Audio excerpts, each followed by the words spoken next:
فرماتے ہیں ویسی ہی اللہ تبارک و تعالیٰ کتاب عطا فرماتے ہیں مجھے اور آپ کو اللہ تبارک و تعالیٰ نے قیامت تک کے لیے ایک ایسی کتاب عطا فرماتی ہے کہ اس میں قیامت تک کے آنے والے مسائل کا مجموعہ پیش کر دیا گیا. اب اس کلام پاک کے علاوہ کسی اور کلام کی ضرورت نہیں, اس قرآن کے علاوہ کسی اور قرآن کی کسی اور کتاب کی ضرورت نہیں. یہ نظر اور مانن اللہ تبارک و تعالیٰ نے قیامت تک کے لیے پیش کر دیا.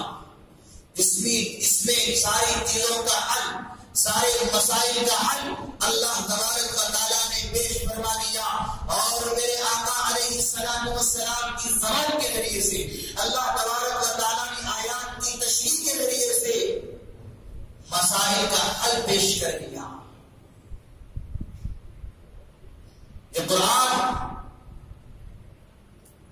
رہتی دنیا تک کے لیے سرچشمہ ہدایت ہے.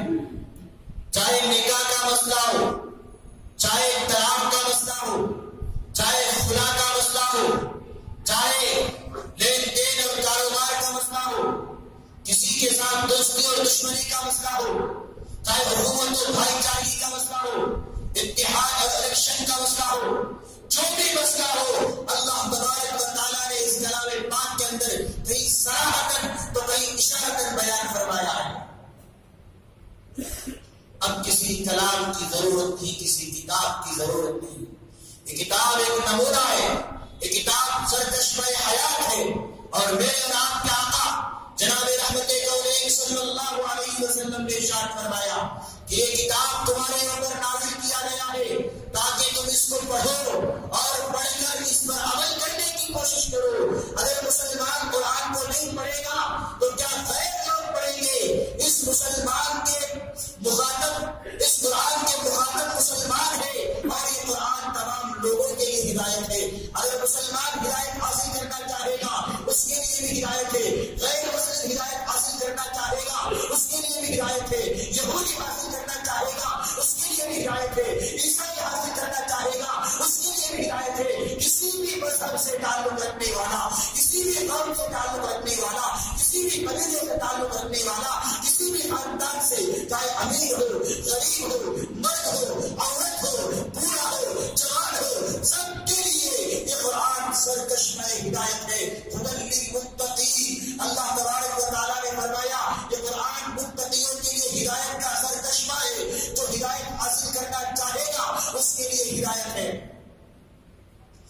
اگر کوئی نہ چاہے تو اس کا اپنا قصور ہے, قرآن کا کوئی قصور نہیں. اگر میں اور آپ بھی ہدایت حاصل کرنا نہیں چاہتے, میں اور آپ بھی اس کی تلاوت کرنا نہیں چاہتے, میں اور آپ بھی اس کو اپنا دستور حیات اور اپنا آئیڈیل اور ماڈل نہیں بنانا چاہتے, تو میرا اور آپ کا قصور ہے, قرآن کا کوئی اس میں قصور نہیں.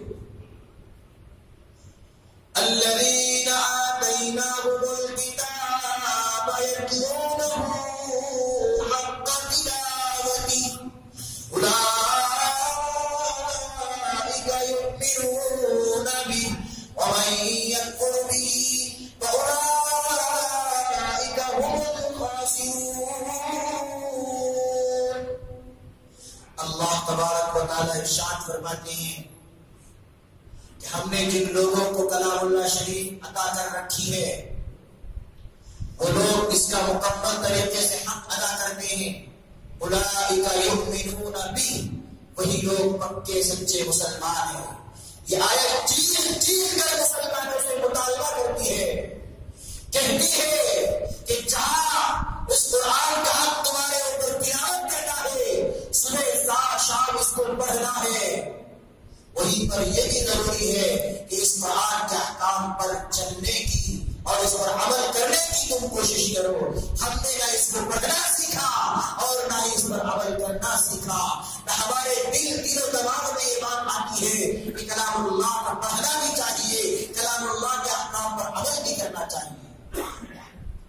آج مسلمان قرآن شریف کو یا تو شب قدر میں, شب برات میں کھولتا ہے, یا پھر گھر کے اندر سے کوئی اگر جنازہ اٹھ رہا ہو, کسی کا انتقال ہو گیا ہو, تبھی قرآن یاد آتا ہے. وہ جو شادی کے موقع پر دستان میں رکھ کے کسی باکس میں پیک کر کے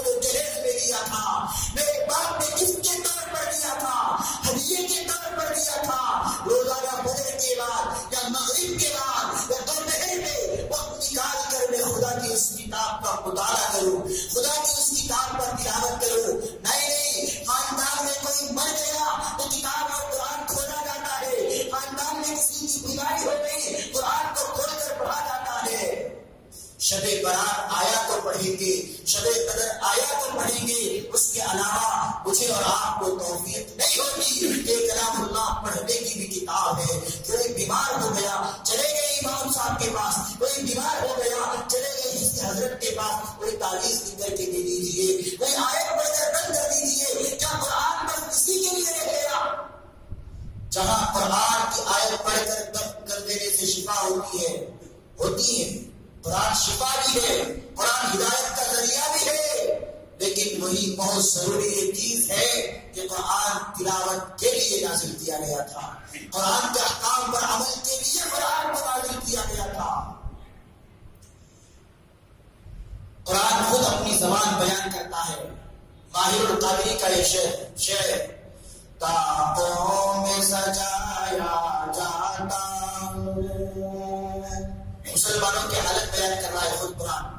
تاقوں میں سجایا جاتا ہوں، آنکھوں سے لگایا جاتا ہوں، تاقوں میں سجایا جاتا ہوں، آنکھوں سے لگایا جاتا ہوں، تعویذ بنایا جاتا ہوں، دودھوں کے پلایا جاتا ہوں۔ آج کلام پاک کو صرف ان مقاصد کے لیے ہم نے استعمال کیا۔ الذین آتیناہم الکتاب یتلونہ حق تلاوتہ اولئک یؤمنون بہ ومن یکفر بہ فاولئک هم الخاسرون۔ قرآن تو کہتا ہے کہ مسلمان وہ ہے، ایمان والا وہ ہے، محمد کا غلام وہ ہے تو فجر کے بعد، جب مغرب کے بعد خدا کی کتاب کی تلاوت کرتا ہے، کلام اللہ کی تلاوت کرتا ہے۔ بھلا بتاؤ میری اور آپ کی زندگی کیا ایسے گزر رہی ہے کہ ہم نے کبھی کلام پاک کو فجر کے بعد پڑھا ہو؟ ہم نے کلام پاک کو موقع ملنے پر، وقت ملنے پر مغرب کے بعد تلاوت کا معمول اور اہتمام کیا ہو؟ قرآن کہتا ہے محمد کا غلام